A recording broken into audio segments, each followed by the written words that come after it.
Bad migawo mar omenda e sirkal mamalo koro dhi chwalo bilion 7.4 ne kaontis ma pacho ka mar kedo kod midhiero ma ikelo kod lokruok chal kod lwasi, chenro mosir kod World Bank gi pinje mamoko. Kaontis koro igeno ni biro tiyo kod omenda go e timo tije maber alwora kaka pidho yien e alworagi kod mamoko.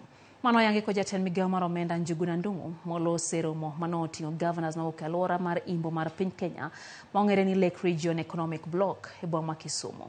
Bende ne onyis governors go ni onene omenda ma ichwalogo oting'o mana mago ma oting'o weche mag bero chal kod lwasi.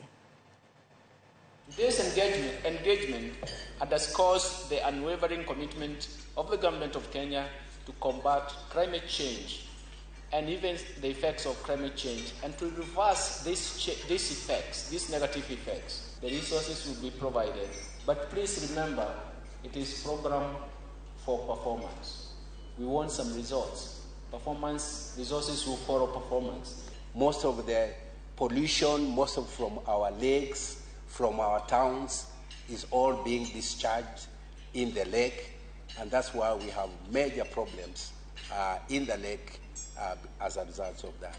The way we have moved from the original agricultural production system to our current systems has had a major impact. Let alone the national and county government, each individual Kenyan, even our children, have a role to play in combating the climate crisis.